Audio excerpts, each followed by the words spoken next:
Assalamualaikum warahmatullahi wabarakatuh. Apa kabar anak-anak ibu hari ini? Sekarang kita lanjutkan materi pelajaran kita. Kali ini kita akan mempelajari bagaimana sih memerankan isi fabel. Untuk itu, perhatikan ya penjelasan berikut ini. Ibu ingatkan kembali bahwa fabel adalah cerita fiksi berupa dongeng yang menggambarkan budi pekerti manusia yang diibaratkan pada binatang. Karakter binatang dalam cerita fabel mewakili karakter manusia dan diceritakan mampu bertindak seperti manusia, tetapi tidak menghilangkan karakter binatangnya. Dan perlu diingat bahwa tokoh fabel itu berupa binatang. Nah, kita lanjutkan ke pembahasan memerankan isi fabel. Dalam memerankan isi fabel, pembicara dihadapkan pada kegiatan berbicara. Oleh karena itu, sebagai pembicara atau pemain perlu terlebih dahulu memahami isi cerita fabel tersebut dengan baik, di mana terdapat beberapa hal yang harus diperhatikan agar isi fabel dapat tersampaikan dengan runtut dan jelas. Kemudian, apa saja hal-hal yang harus diperhatikan agar isi fabel dapat tersampaikan dengan runtut dan jelas? Nah, berikut adalah hal-hal yang harus diperhatikan agar isi fabel dapat tersampaikan dengan runtut dan jelas.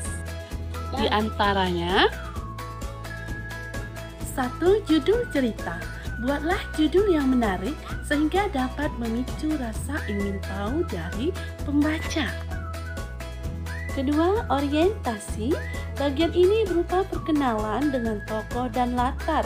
Buatlah perkenalan dengan ringkas, jelas, dan menarik.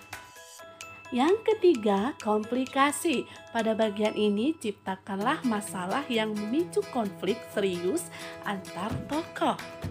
Keempat, resolusi, yaitu bagian akhir cerita atau penyelesaian cerita. Nah, pada bagian akhir ini harus memenangkan tokoh baik sehingga menanamkan kebijakan hidup. Yang kelima, koda. Nah, pada koda ini jangan terlalu menggurui dalam menyampaikan pesan moral. Setelah berhasil menyusun isi fabel, maka baru kita bisa masuk ke dalam bermain peran. Bermain peran adalah kegiatan yang menyenangkan dan memicu kreativitas dalam menyusun naskah berdasarkan cerita fabel tersebut. Saat memerankan fabel, ada beberapa langkah yang harus diperhatikan sehingga penampilan bisa menjadi lebih baik. Langkah tersebut meliputi penguasaan cerita, penghayatan, penokohan, penguasaan alur cerita, menjalin kontak mata, dan penggunaan alat peraga.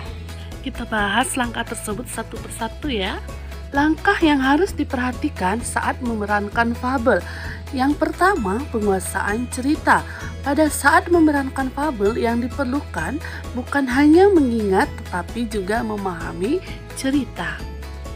Salah satu cara yang bisa dilakukan adalah dengan menggunakan kalimat sendiri yang lebih sederhana sehingga lebih mudah dalam memahaminya. Langkah yang kedua yaitu menghayati penokohan. Dalam menghayati penokohan sebuah fabel, maka yang diperlukan adalah ekspresi, nada suara yang lucu, serta gaya dapat mendukung penghayatan. Jadi, untuk menghayati penokohan ini, kita harus dengan penuh ekspresif. Bagaimana mimik wajah kita, bagaimana nada suara kita buat semenarik dan seunik mungkin. Misalnya pada cerita fabel Kelinci dan Serigala, di mana suara kelinci harus agak imut karena sebagai tokoh dalam cerita hewan, ia dikenal lucu dan menggemaskan. Sedangkan suara serigala harus agak serak dan nadanya agak tinggi karena serigala pada umumnya sering mengaum dan dikenal sebagai tokoh antagonis. Langkah yang ketiga yaitu penguasaan alur cerita. Suatu fabel akan runtuh ketika alur cerita dapat dikuasai dengan baik. Langkah yang keempat yaitu menjalin kontak mata. Pada suatu pertunjukan, pemeran harus menggunakan kontak mata terhadap pendengar atau penonton. Hal ini dipastikan bisa meningkatkan daya tarik terhadap cerita. Langkah yang kelima yaitu menggunakan alat peraga. Pemeran harus bisa menghidupkan suasana. Salah satunya bisa dibantu dengan alat peraga, di mana alat peraga dinilai mampu mendukung pemahaman pendengar atau penonton akan suatu cerita. Nah, itulah tadi langkah-langkah yang harus kamu perhatikan untuk memerankan fabel. Baik, sekarang kita coba untuk memerankan isi fabel Cici dan Serigala. Cici dan Serigala, karya Lilik Khoir. Sore itu, 3 kelinci kecil, Cici, Pusi, dan Upi bermain bersama di tempat lapang di hutan. Tiba-tiba, Cici melihat sesuatu tergeletak dalam bungkus plastik. Hai teman-teman, lihatlah! Cici berteriak sambil menunjuk ke arah bungkusan plastik. Wah, makanan teman-teman! Teriak Upi. Asik, sore ini kita makan enak. Pusi bersorak kegirangan. Cici mengambil kue itu, membuka bungkusnya, dan tercium aroma harum dari kue itu. Tiba-tiba muncul niat liciknya. Kue ini pasti nikmat sekali apabila jika ku makan sendiri tanpa berbagi dengan mereka. Gumamnya dalam hati. Teman-teman, sepertinya kue ini bekal Pak Tukang Kayu yang sering ke hutan ini. Mungkin dia baru saja ke sini dan belum pergi terlalu jauh. Bagaimana jika ku susulkan kue ini? Bukankah menolong orang juga perbuatan mulia? Cici meyakinkan teman-temannya. Raut kecewa tergambar di wajah Upi dan Pusi. Mereka gagal makan kue yang beraroma lezat itu. Cici berlari menjauhi temannya dan memakan kue itu sendiri.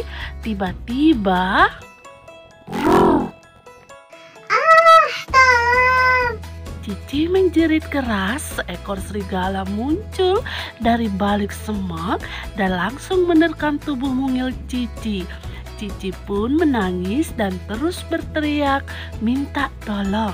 Cici pun memutar otak mencari cara bagaimana agar ia bisa bebas dari cengkraman serigala itu. Akhirnya ia mendapatkan ide. Pak Serigala, aku punya 2 teman di sana.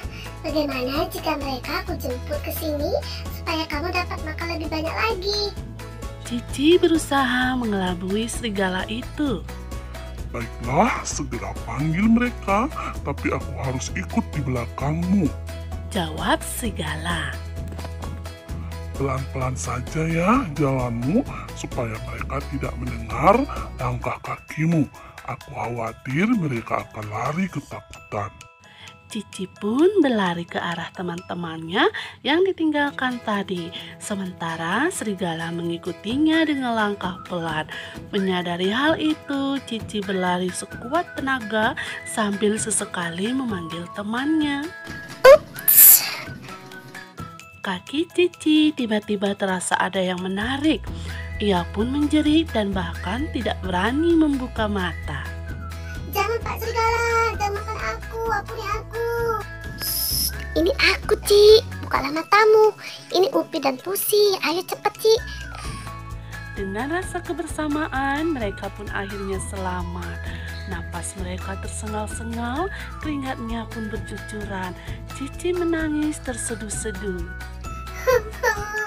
Maafkan aku, teman-teman. Aku bersalah pada kalian. Aku telah berbohong. Cici akhirnya menceritakan kejadian yang sebenarnya. Temannya tidak marah apalagi membencinya. Cici pun berjanji tidak akan mengulanginya lagi. Sudahlah Cici, kami memaafkanmu.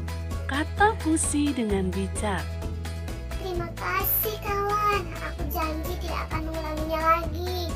Jawab Cici dengan tulus. Nah, seperti itulah cara memerankan isi fabel. Harus memperhatikan ekspresinya, nada suaranya yang lucu, dengan gaya yang dapat mendukung penghayatan dalam cerita. demikianlah pembelajaran kita hari ini. Sekian dan terima kasih. Jangan lupa ya anak-anak ibu, tetap jaga kesehatan dan tetap semangat belajar di rumah. Wassalamualaikum warahmatullahi wabarakatuh.